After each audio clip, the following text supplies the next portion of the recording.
Okay, so this is it. I set out to buy the cheapest Porsche 911 in the UK. Obviously I broke all the rules of car buying, but more about that later. I'll give you a walk around of the outside. It got delivered just now. I haven't actually driven it. So before anything, let's just see if it works.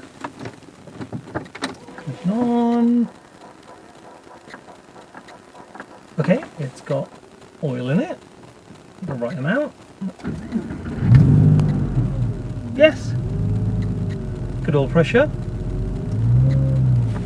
Now I should state there's some basic criteria around what I was going to buy. It had to be a manual, 2-wheel drive, hardtop, coupe, and it had to have an MOT. And I didn't test drive it, or I didn't properly see it. It's probably, well, not probably, there's no probably about it. It's just a ridiculous thing to do. Don't ever do that. But yeah, I'm gonna take it for a drive. Let's see what happens. Okay. Should I tell you why I did it? I'll tell you about that later. Right, let's go. 3.10. Whoa. Okay. Brakes don't work properly.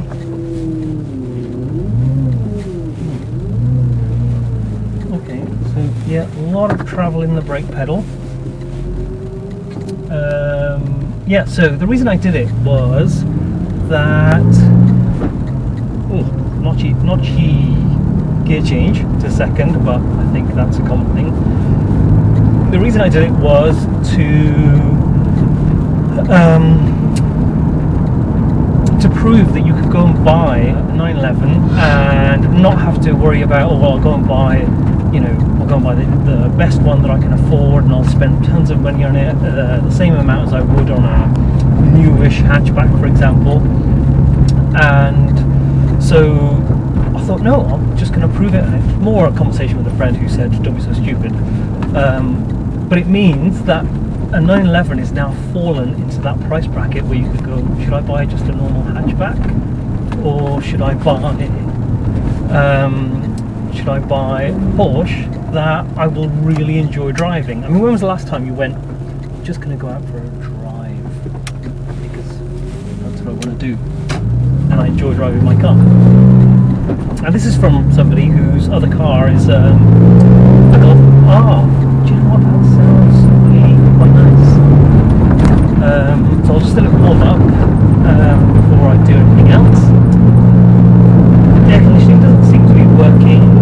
I know that door doesn't open from the outside, so these are minor cosmetic things. It's quite rattly, bits of interior on the inside, but when I tell you how much it was and the process of buying it, you'll probably think, what an idiot. But I'm hoping that over a period of a year, firstly, my videos will get better. I will have better production values, but I'll still be driving the car, and I won't have been made bankrupt.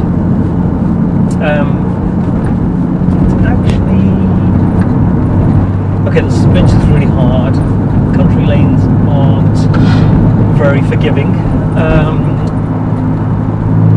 It sounds really quite good. Just wait for the temperature to come up. So it started out just as a conversation to say, can you go and buy a 911 on a budget and run it as your everyday car? So I'm driving to work now. As your everyday car, and not be made bankrupt, have a reliable car, be comfortable, and enjoy the drive. So this is a 1998 911 996. So typically it, I guess most people would have expected that. It's the least loved of all the 911s. It has it's just clicked over to 147,000 miles. Which might seem high, but it's a 21-year-old car, and it came with tons and tons of service history directly from Porsche or a Porsche specialist. The fact the air conditioning works is a bit annoying, but I guess those kind of things are to be expected. Brakes that I wasn't expecting. I did see on the MOT these new tyre, so I'll get that done as soon as possible.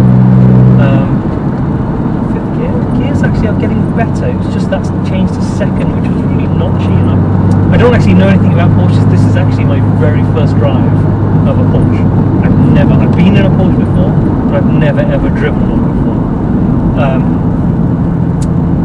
So yeah, I don't know if that makes my opinion valid. I don't know.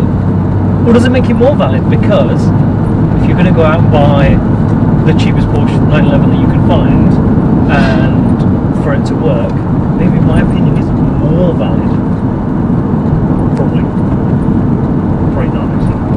But anyway, we're going to get onto a straight road where the speed limit is a bit and the road is clear. Just to see the temperature's coming up nicely. Just to see what happens. It's surprisingly easy to drive. I thought it would be, everything would be heavy and need a lot of effort. I mean, you do have to be quite precise with that second gear. I just go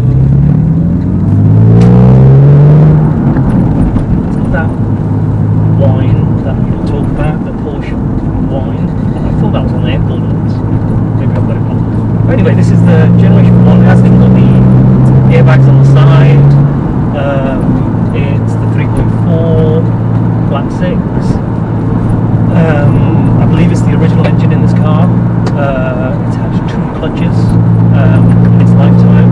One was about 20,000 miles ago, so I'm hoping it will go for a bit longer, for my year anyway. So if I put my foot down a little bit.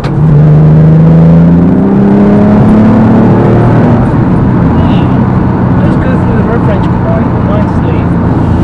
It does. The steering is really all over the place, and the tyre, I did have a look at it before I got in, and it's worn unevenly. So yeah, tracking's all over the place, brakes are all over the place, but it accelerates quite nicely. The engine sounds good. Gearbox kind of feels okay. So I guess the next video I should do the walk around, talk through what the problems might be, what it looks like, and then I'll explain the process of buying it that I'm not proud of. I did it all the wrong way around. I didn't see the car. I didn't drive the car. I didn't go and pick it up. I just sent somebody who I didn't know to go and pick it up. And I did see it beforehand, but I didn't drive it. So we'll do that on the next video. And thanks for watching. Actually,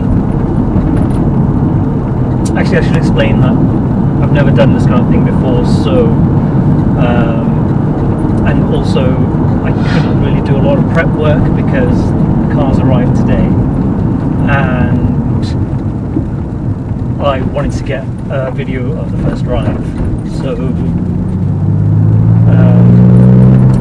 I've kind of just gone out there and bought a cheap little camera with a microphone somewhere around here, and a little sticky tripod thing for the screen, but any feedback is welcome, and I'm hoping to do regular updates over the year, especially when getting work done. I haven't really got time to do stuff myself, but I don't money just throwing it out, going to a specialist and stuff like that, so that'll be interesting, doing researching all of that. But I'll feedback all of that, and any ideas would be greatly appreciated.